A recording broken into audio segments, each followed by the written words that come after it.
மாசி மாத அமாவாசை சர்வ அமாவாசை அப்படிங்கக்கூடிய இந்த நாளன்று விரத சமையல்ல இந்த 4 காய்கறிகளை மறக்காம சேருங்க. தீராத தர்த்திரம், கடன் தீரும், பித்ரு தோஷம் தீரும்.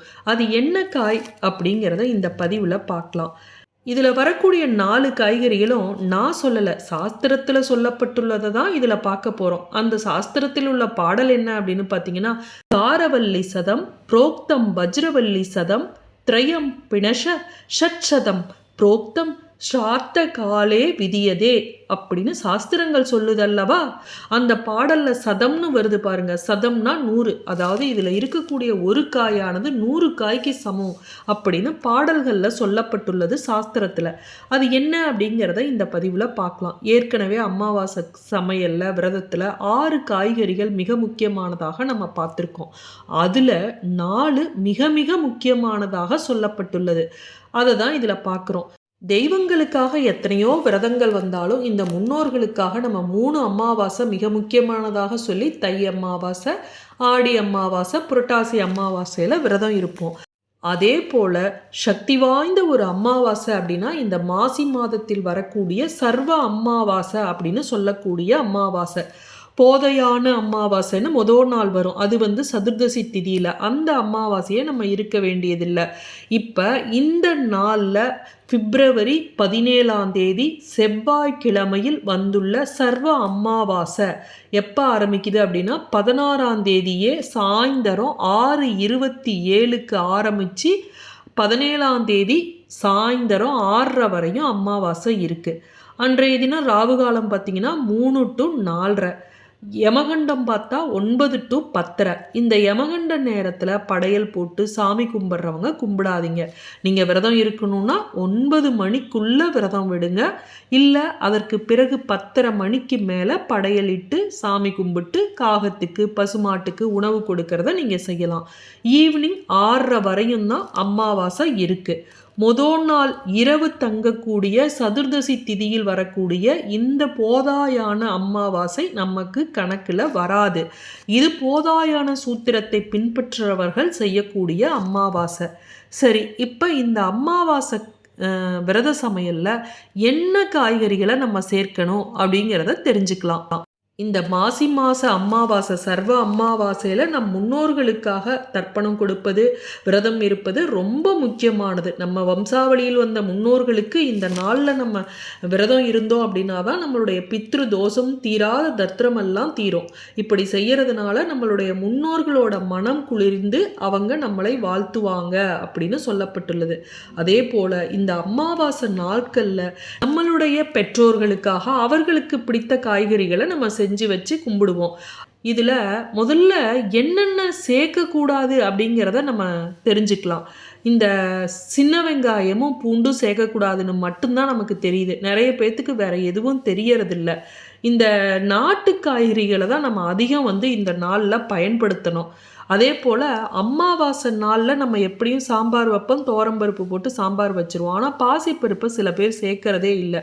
இந்த பாசிப்பருப்பை பாயாசமாக நம்ம இன்றைய தினம் வச்சோம் அப்படின்னா ரொம்ப நல்லது. பாயாசம் வைக்கலாம், எனக்கு நேரம் இல்லைங்க அப்படின்னா அட்லீஸ்ட் கூட்டிலையாவது இதை போட்டு வைங்க. இன்றைய தினம் கீரை, பீன்ஸு, கத்திரிக்காய், முருங்கைக்காய், கோவக்காய் இது மாதிரி காய்களை அமாவாசை நாளில் எந்த அமாவாசையிலையும் நீங்கள் தவிர்க்கணும். இப்போ மரத்தில் வரக்கூடிய கீரை, அதாவது கருவேப்பிலையை மரத்துலேருந்து பறிப்போம், அகத்திக்கீரையை பறிப்போம், முருங்கைக்கீரையை பறிப்போம். இது விதிவிலக்கு. முருங்கைக்காய் சேர்க்கக்கூடாது, ஆனால் முருங்கைக்கீரையை நம்ம சேர்க்கலாம். முள்ளங்கி, உருளைக்கிழங்கு, முட்டைக்கோசு, காலிஃப்ளவர், கேரட்டு, பீட்ரூட்டு இதெல்லாம் அமாவாசை சமையலில் இடம்பெறவே கூடாது. சாதுவான காய்கள், அதாவது நாட்டு காய்கறிகள், அந்த காய்கறிகள் என்னென்னு பார்த்தீங்கன்னா வாழைக்காய், புடலங்காய், கொத்தரங்காய், அவரைக்காய் இது மாதிரி காய்கறிகளை நீங்கள் சேர்க்கலாம். அதுலேயும் நீங்கள் பூண்டு, வெங்காயம் சேர்க்காமல் செய்யணும். அது நல்ல ஒரு தனி ருசியாக தான் இருக்கும். நீங்கள் செஞ்சு பாருங்கள். நிறைய பேர் வெங்காயம் பூண்டை சேர்க்காமல் எப்படிங்க சமைக்கிறதும்பாங்க. சேர்க்காமல் சமைச்சு பாருங்கள், நல்ல டேஸ்ட்டாக இருக்கும். பூசணிக்காய் சேர்க்கலாம், சேப்பங்கிழங்கு சேர்க்கலாம், அது மாதிரி மாங்காய் சேர்க்கலாம், பரங்கிக்காய் இருக்கு இல்லையா, அதை சேர்க்கலாம். இந்த மாதிரி காய்கறிகளை சேர்க்கலாம். பட்டை, சோம்பு இதெல்லாம் நம்ம தவிர்க்கணும். சரி, சேர்க்கக்கூடிய மிக முக்கியமான 4 காய்கறிகள் என்ன அப்படிங்கிறத தெரிஞ்சுக்கலாம். அமாவாசை சமையல்லையும் சரி, அமாவாசை தர்ப்பணம் கொடுக்கும்போது தானம் கொடுக்கக்கூடிய பொருட்கள்லையும் இந்த வாழைக்காய் வந்து கண்டிப்பா இடம்பெற வேண்டும் அப்படிங்கிறது ஐதீகம். அதற்கு காரணம் என்ன அப்படின்னா, வாழையடி வாழையாக நமது குலம் வளர வேண்டும் அப்படிங்கிறதுக்காக இந்த வாழைக்காய் இடம்பெற வேண்டும். சரி, மீதி இருக்கக்கூடிய 3 காய்கறிகள் என்ன அப்படிங்கிறத நம்ம தெரிஞ்சுக்கலாம். மீதி இருக்கக்கூடிய 3 காய்கறிகள் தெரிஞ்சுக்கணும்னா ஒரு சின்ன கதை தான். ஒரு நிமிஷம் கேளுங்களேன். ஒரு சமயம் வசிஷ்ட முனிவர் வந்து விஸ்வாமித்திரரை பார்த்துட்டு, என் வீட்டில் சிரார்த்தம் இருக்கு, நீங்க வந்து உணவு அருந்தணும் அப்படின்னு கூப்பிடுறாரு. வசிஷ்டரும் சரி விஸ்வாமித்திரரும் சரி பயங்கர கோபக்கார முனிவர்கள். வசிஷ்டரோட இந்த அழைப்பை ஏற்ற விஸ்வாமித்திரர் தனக்கு 1008 காய்கறிகள் கொண்டு உணவு சமைக்கணும், அப்பதான் வருவேன் அப்படின்னு சொல்றாரு. வசிஷ்டர் வந்து திகைத்து போறாரு. 1008 காய்கறிகளா? அத்தனை வகை காய்கறிகளை எப்படி தேடி பிடித்து நம்ம சமைக்கிறது அப்படின்னு குழப்பம் அடைந்தார். ஆனா அருகில இருந்த வசிஷ்டரோட மனைவி தீவிர பதிவிரதை அருந்ததி, அவங்க வந்து விஸ்வாமித்திரரோட வார்த்தைகளை ஏற்று, நீங்க சொன்னபடியே 1008 காய்கறிகளை நான் சமைத்து பரிமாறுகிறேன் சுவாமி, நீங்க வாங்க அப்படின்னு பணிவோடு பதிலளித்தார். சிரார்த்தம் கொடுக்கும் நாளும் வந்துடுச்சு. ரிஷிகள்ல பிரம்ம ரிஷி பட்டம் வாங்கிய விஸ்வாமித்திரரும் உணவு சாப்பிட வர்றாரு. வாழை இலை போட்டு உணவுகளை பரிமாறத் தொடங்கினால் அருந்ததி. முதல்ல 8 வாழைக்காய வச்சா. பிறகு பாகக்காய், பிரண்டை, பலாக்கா இதை 3ஐயும் பரிமாறி முடித்தார். 1008 காய்கறிகள் பரிமாறியாகிவிட்டது சுவாமி, சாப்பிடுங்கள் அப்படின்னு பணிவுடன் சொன்னான். இதை கேட்டு ஆத்திரமடைந்த விஸ்வாமித்தர், என்ன இது, நான் 1008 காய்கறிகள் சமைத்து பரிமாற சொல்லி கேட்டால் நீ எனக்கு 4 காய்கறிகளை பரிமாறிவிட்டு 1008 காய்கறிகள் அப்படின்னு சொல்றியே, என்ன அவமானப்படுத்துறியா அப்படின்னு கோபம் அடைகிறாரு. அதற்கு அமைதியாக பதிலளித்த அருந்ததி, சுவாமி, தாங்கள் அறியாதது இல்லை, அனைத்தும் அறிந்த நீங்களே இப்படி கோபப்படலாமா அப்படின்னு சொல்லிட்டு, காரவல்லி சதம் புரோக்தம் வஜ்ரவல்லி சதம் திரயம் பிணஷ ஷட்சதம் புரோக்தம் ஸ்ரார்த்த காலே விதியதே அப்படின்னு சாஸ்திரங்கள் சொல்லுதல்லவா.